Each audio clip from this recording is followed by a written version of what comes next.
So, Larry, over the course of your career, what were the main leadership challenges that you faced? Because obviously you've been military, you've been United Nations, you've been NGO, lots of other different sectors. So what were the main challenges for you? I think, first of all, when I came into the aid world, I mean, I came in directly from the army, where, as you know, that leadership it's a pyramid. If you have a rank, then that gives you privilege, and it gives you the ability to get people to do things. And by the same token, those people who are, I use it guardedly here, below you, they know full well that they have got to do what you say, because that's what it's all about. In the aid world, of course, it's entirely different. And so when I came into the aid world, what I realized, first and foremost, was that I had no intentions of selling myself as an ex-army officer. Okay. And so wherever possible, I didn't want that label. I wanted people, here's Larry Hollingworth, he's coming in and this is what he's going to do, this job. Yeah. Because if people have a preconceived idea about you being a military leader, then they have this martinet image. Okay. And they, by and large, think that you're giving them orders. And it may well be that our voice patterns are in an order way. Was that the biggest challenge for you, trying to not come across in that way? Well, one of the things that I did, of course, and I didn't do it for this purpose, but I grew a long beard, and long beards are not popular in the army. So and I grew my hair long, but that's because I wanted a different persona. I wanted a different personality anyway. I thought the military was behind me, so move into the aid world and be in the image of the aid world. Yeah. So that was deliberate, absolutely deliberate, in order to ensure that wherever I was part of their team and not someone who'd parachuted into their team. I think that was very important to me. And my first post, of course, was with the UN, where I pretty quickly realized that it itself is a very hierarchical structure, and that people had almost the same sort of rank structure and the same command structure, and I used the word people commanded, and I found a little strange. But then when I worked then out with NGOs and whatever, I then realized that that's really where where there was no rank, where it seemed to me in the NGO world, and particularly the smaller the agency, the more camaraderie there was in the agency, and sometimes you had no idea who was leading it. I think a good image there is always of MSF. It's a medical organisation, but very often it's not a doctor that's leading them. The person that's leading them is somebody who has got good management skills. Yes. And the doctors don't mind. The doctors get on with their job, and this guy takes responsibility, and he is the spokesperson. He goes and sees everyone who's in the ministry and whatever else, because he's in charge. And some smaller agencies, they're much the camaraderie is much simpler and much easier. And did you find that your adopting those different styles came easy to you, or was that a challenge? Yeah, it came very easily to me, and I think I often harp back to the fact that I was born on Merseyside, and I do really feel that there are regions which have regional personalities. And certainly on Merseyside, if you stand at the bus stop, you can't be a stranger. Everybody wants to talk to you, and you know each other's lives. If the bus is late, then you know everybody's life inside out. And so I learned, I think as a boy, to have conversations, to actually take an interest in people. I think it was very, very important. And obviously humour. And the Merseyside. That's I think an important issue of it. There's a rapport, and the rapport does certainly involve a great deal of quick humour, and very often self-deprecating humour. Yes. So that I certainly used in the military. first of all, I think I can honestly say, initially it wasn't something I wanted to promote, that I was a Merseyside officer. I think that's the truth of it. But eventually I learned that you've got to be yourself. You have to be yourself, really. But when I came into the aid world, I said, okay, I'm going to be me. This is going to be my approach. So you felt as though you could be more natural. Much more natural, much more easygoing. And of course, when I came in, I had no idea of the rank structure there, and I came in as a consultant, which actually isn't a rank. I mean, it's as simple as that. You're given a degree of responsibility, but that degree of responsibility, you can grow in it or you can shrink in it, whatever you like. And it doesn't give you an authority over other people. Yep. So I very rapidly learned to be, I suppose, one of the boys and girls. I mean, we're the team, and I think this is what I mainly learned, that jobs will only get on if it's teamwork. And unlike in the military, where teamwork is absolutely vital, but there is structured, and very often in the aid world it wasn't structured. But what I also found in the aid world is that people, if you actually had skills, people weren't jealous of your skills, and people weren't wanting to say, oh, you can only do this. It was, let's all do it. I mean, he's actually good at this. Let him get on with it. Okay, he's got some skills that we haven't got. Let him run with them. And I was exactly the same. There were obviously the first team that I took over. I mean, I took over a refugee camp in Sudan. 63,000 people with a small team. With a small team, yeah. We all had jobs to do. It was as simple as that. I was good at doing my part of it, which was probably the part which is best to my military style, my military background. If you like, the command structure. But I couldn't do the water, the sanitation, the health. All of the other jobs that were needed. I knew nothing about them. So I learned, and they learned from me, and we learned together as a team. But I never felt that I was, being a leader or being seen as a leader. You were being seen as, he's the guy that runs the team.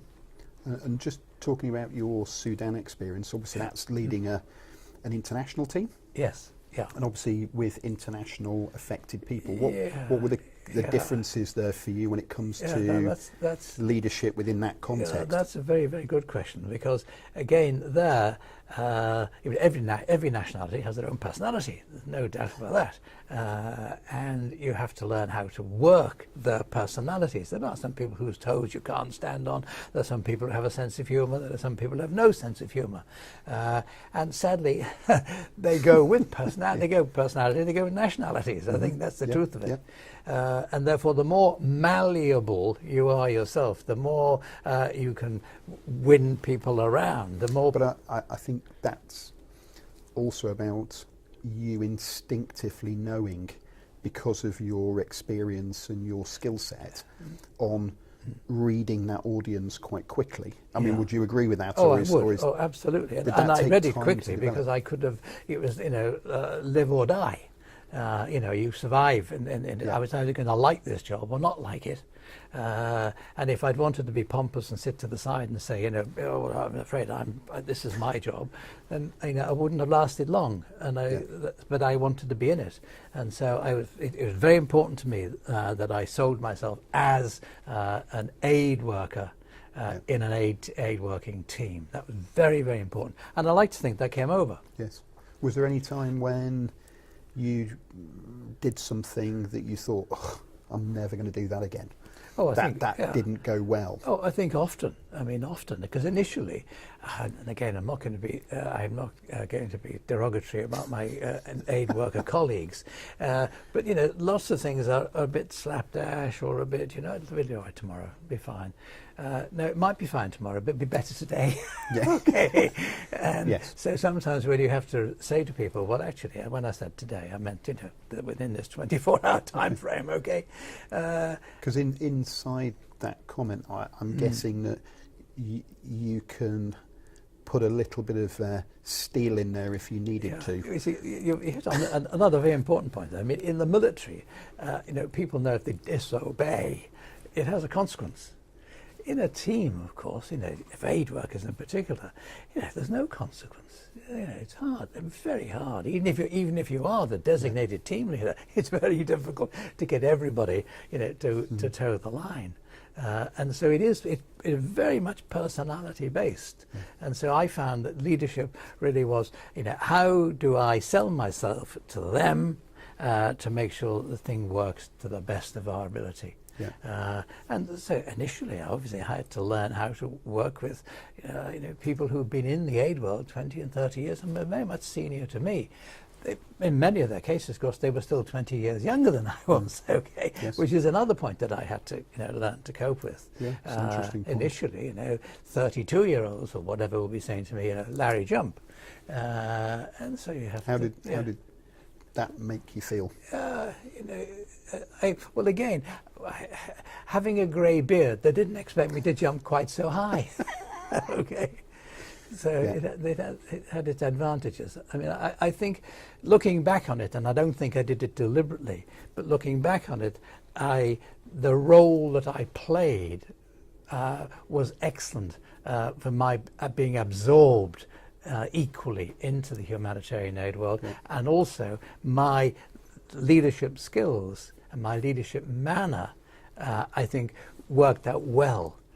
With the disparate team, the diverse teams that you work with. And that's the challenge. I mean, the other challenge that you must have faced was also kind of leadership resilience around keeping yourself going during very challenging times, because some of the places that you've been are not the easiest places, and you must have been tired, you must have been stressed, you must have been hungry. Mm-hmm. So how did all of that work for you? I mean, and leading at the same time. I would probably go back there and say that in the military, as a commander, as a leader, you've got to lead. And so no matter how tough it is, you've got to make sure that everybody knows that it's not actually facing you. I mean, we're all suffering the same, but I can cope with it. Yeah. And it was the same there. You have to sort of say to yourself, okay, and again, I think I was lucky because, my background, I wasn't very demanding. I mean, it's as simple as that. And I don't demand things other than, I can live very simply. And you weren't divaing around the world then? Not at all. Not at all. I didn't expect you to. No. But I saw some that did. I mean, some military, when they move across, of course, they move into civil-military relations, and the emphasis is on the civil rather than it's on the military rather than on the civil, and they do a very, very good job because they're portraying that particular image.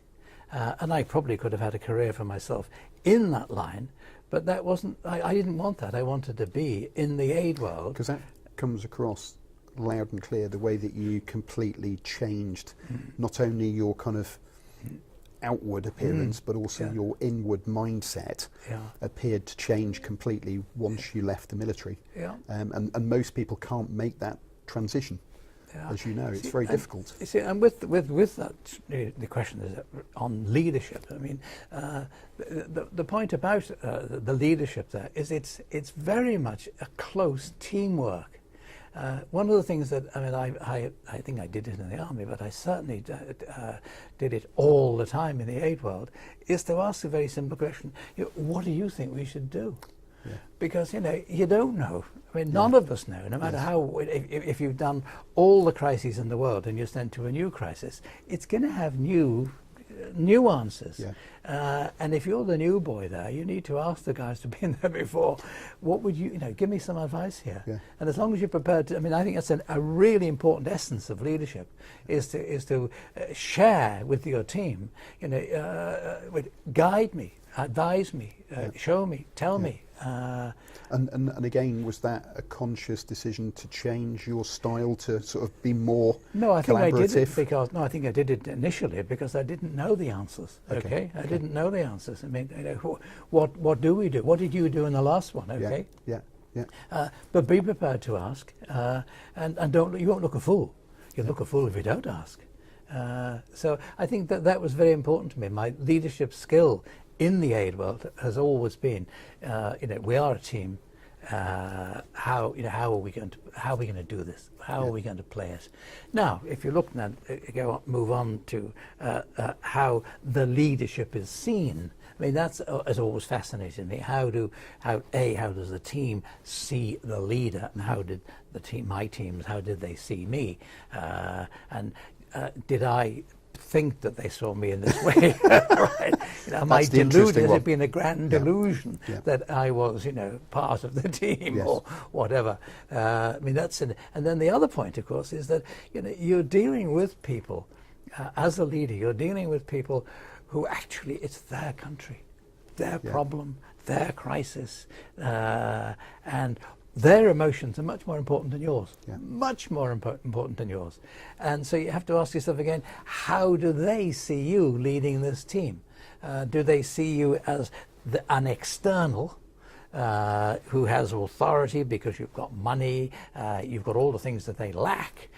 Or do they see you as somebody who actually is there to bring them along, to help them? Are you there to guide? Are you there to, do you go into the office of the mayor and say to the mayor, okay, what do you want me to do? Or do you go in and say, I've got the money, I've got the food, I've got the water, I've got the electricity, I've got the fuel, okay? And expecting him then to sort of accept the fact that you are the leader, you have the power.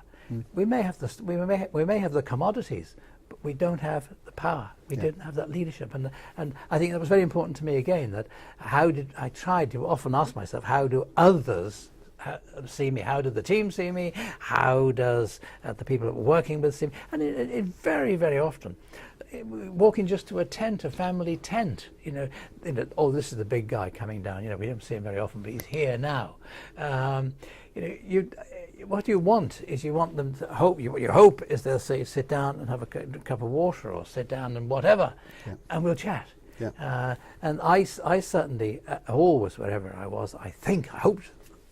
Say I may delude myself. I always felt that I tried very, very hard to be a leader, but a leader in a cohort of leaders. Okay, these people they're all leaders as well, and we've got to exchange of whatever our aims and are in order to achieve the job. Simple as that. Sometimes I would back off. Sometimes I'd be stronger.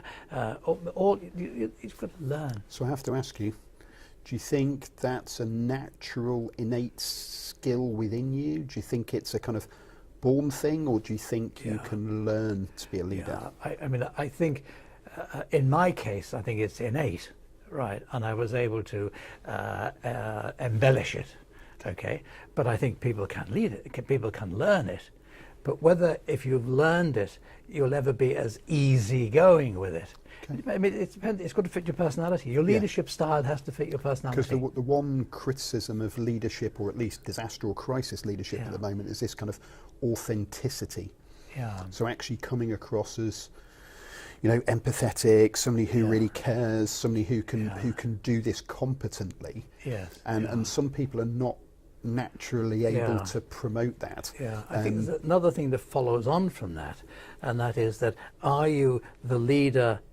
Have you a leadership face in this direction, and then a leadership face in another direction? That's really interesting. And what I mean by that is that how do you appear to the donor may be entirely different as to how you appear to the beneficiary. Is that right or is that wrong? Where it particularly is important is, are you you work for an agency? The agency is in the middle there.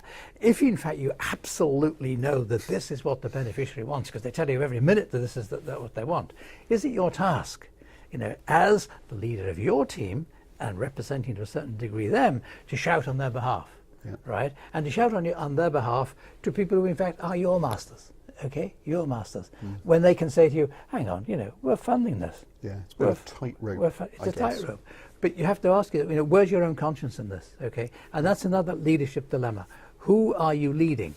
Okay, what's at the end of the day, why are you there? Can you expand on that a little bit, if you can? Yeah. Have you got examples of that, Larry? Well, I mean, the easiest one I can give, obviously, is in Bosnia. But in Bosnia, I mean, I was a bête noire to the United Nations. There's no question about that at all. I mean, you know, I was summoned on a number of occasions for overstepping my rank, overstepping my position, overstepping my comments and whatever. But the leaders, and I admired them, they had their own leadership tasks.